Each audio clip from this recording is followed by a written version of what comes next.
my god, I killed Kenny.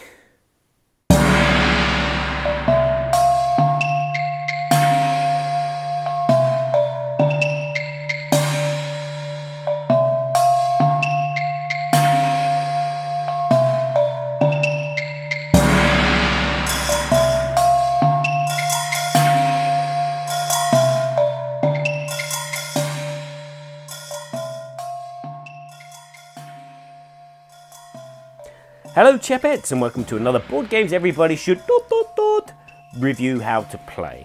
And in this video I'm going to be looking at the game Onitama, which sees two players as masters of dojos, and they're trying to prove that their school of karate kids is the best in the land by beating the snot out of each other, or just trying to sneak into the other one's school. So I'm going to show you how to set this up and play it.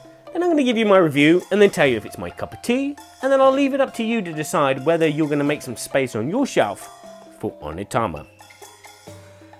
Setup is very quick and fast. You take this rollout mat and you place it in the middle of the table.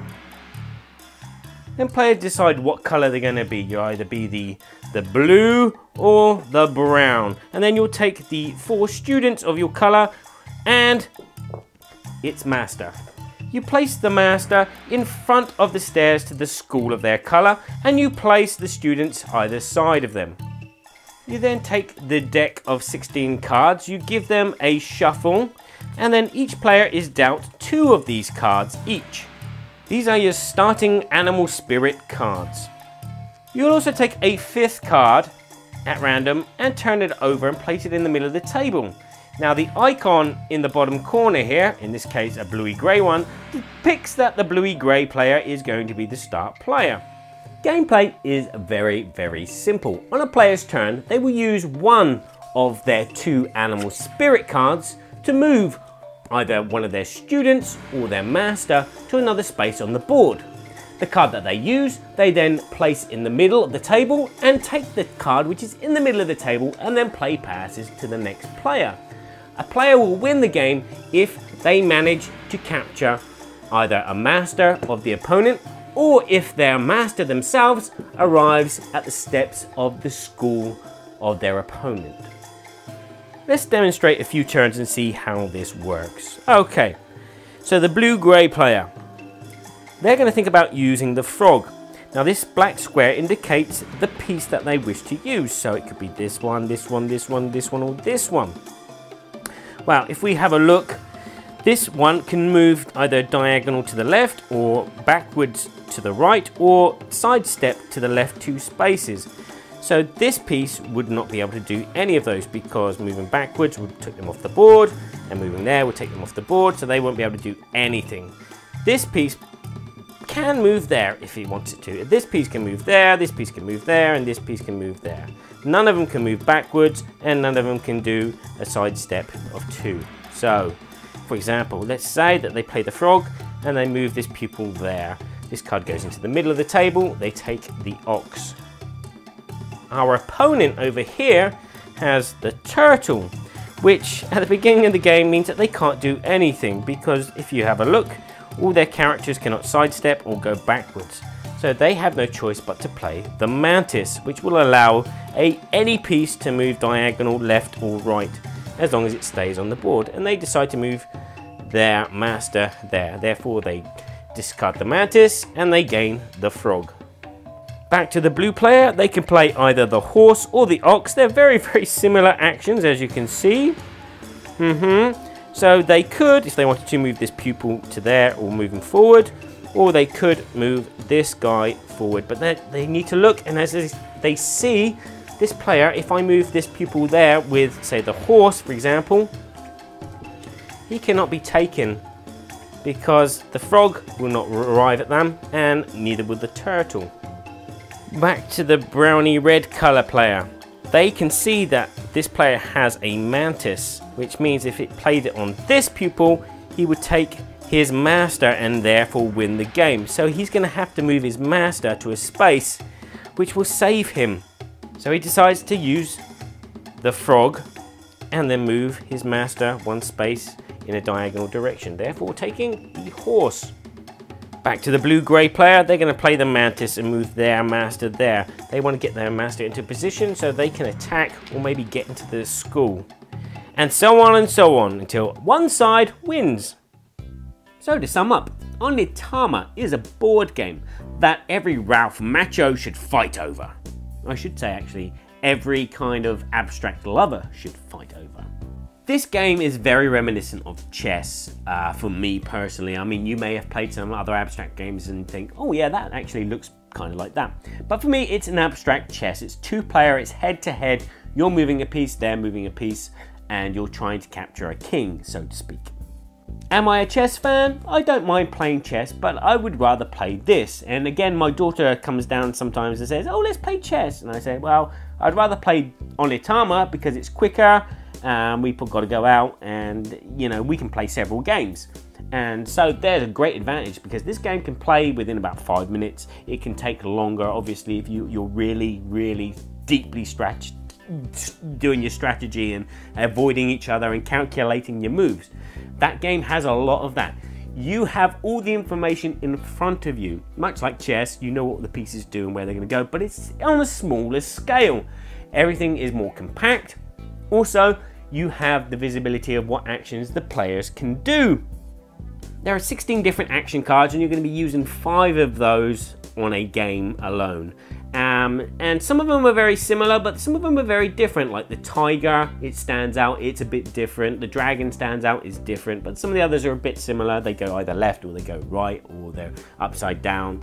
But that's where the strategy comes. The strategy comes from looking at what your opponent has and trying to think what they're going to do on their turn and what you're going to do on your turn and what that card in the middle is going to do when you take it, and how it's going to help you win.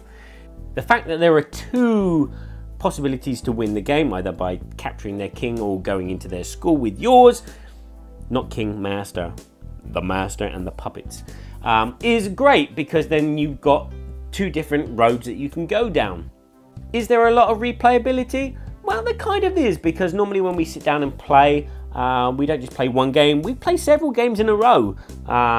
You know, my daughter obviously tries to beat me, and of course friends just wipe the floor with my remains with this game because I'm not that good at it.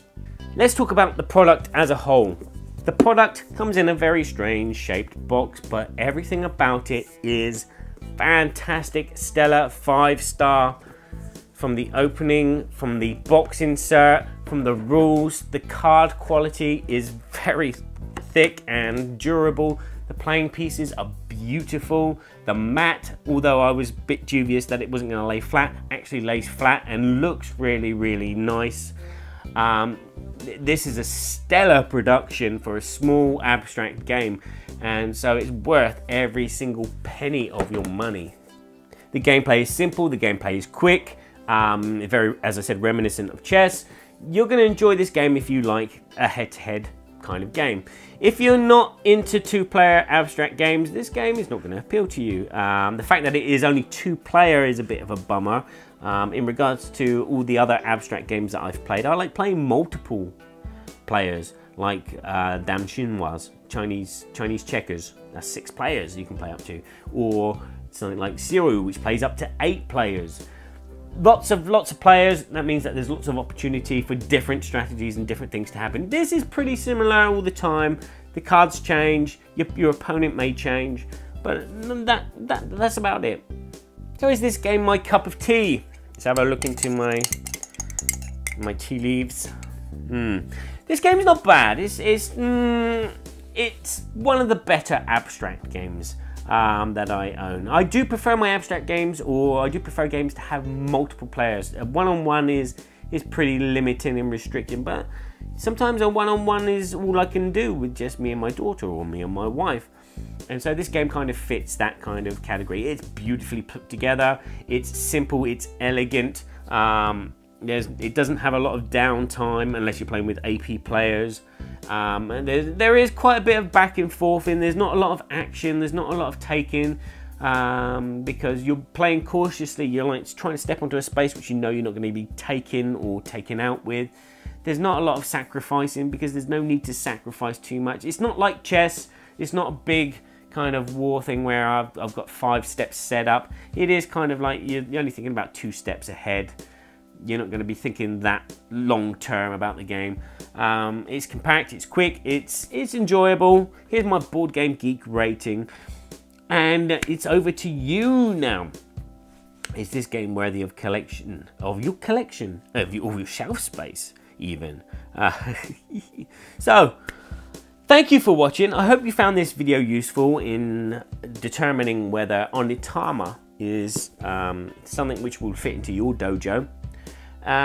If you like this video, give it a thumbs up, subscribe to my channel. Also, you can help out with my channel by going to my Patreon and throw a few pennies my way. I have a few promos kicking around which I can give out to you if you are interested for a certain price. Wink wink. Thank you once again. Go and see my Board Game Geeks, everybody. Board Game Geeks? BoardGamesEverybodyShould.com. That's the dude. Sorry, still suffering from a cold and it's still here. 3 weeks of cold.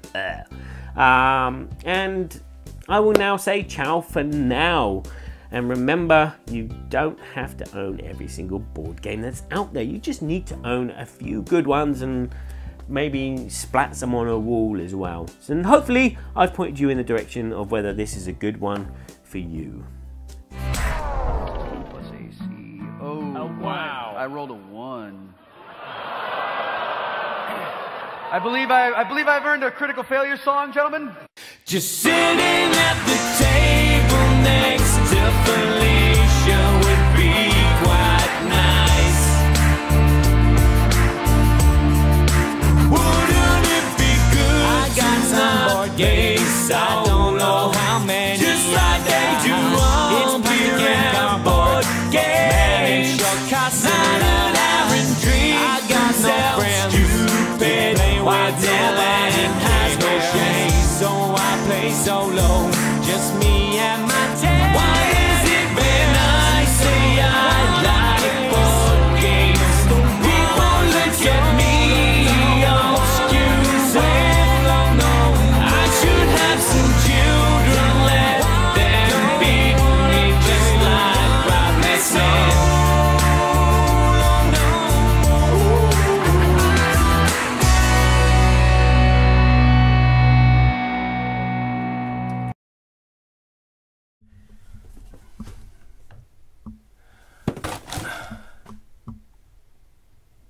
Maybe it's not a good one.